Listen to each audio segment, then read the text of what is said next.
নমস্কার, জ্যোতিকা রান্নাঘরে আপনাদের সকলকে স্বাগত জানাই। আশা করি আপনারা সকলে ভালো আছেন।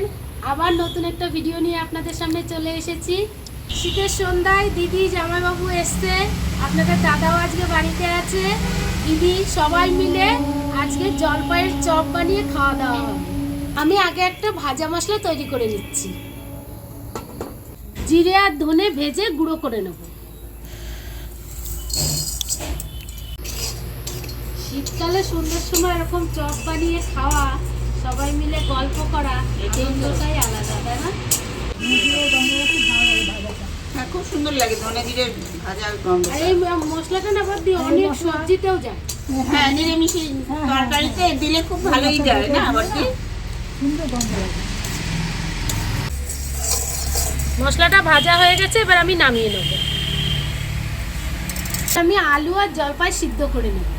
আলুটা দিয়ে দেবো, কাঁচা লঙ্কাও আমি সিদ্ধ করে নেব, আর জলপাই দিয়ে দেবো। এবার জল দিয়ে দিচ্ছি।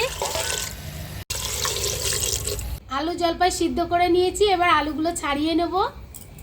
আগে আমি আলুটা মেখে নেব। আপনাদের দাদা যেহেতু জলপাই দিয়ে খাবে না, আমি কিছুটা আলু সরিয়ে রেখে তারপরে জলপাই দিয়ে আমি আলুটাকে মিশিয়ে নেব।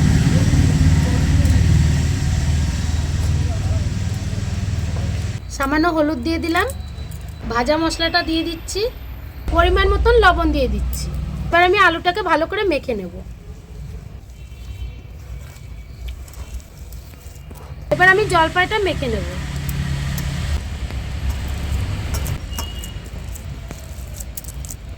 আমি এভাবে মুটো মুটো করে রেখে দিচ্ছি, তারপর একটা শেপ দিয়ে আমি ভাজবো।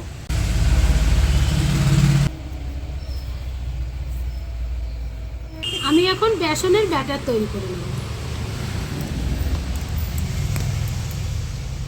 হলুদ লবণ দিয়ে দেব, ঘন করে ব্যাটারটা তৈরি করে নেব।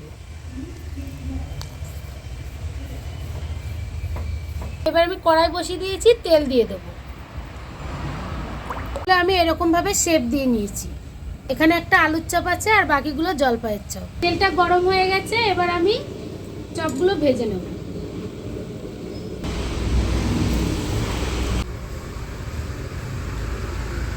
চপ ভাজা হয়ে গেছে, সুন্দর সুন্দর চপ ভাজছে। দেখ, একেবারে দোকানের মতনই হয়ে গেছে না? আর কটা ছেড়ে দাও। আচ্ছা, এই তো ছেড়ে দিচ্ছি।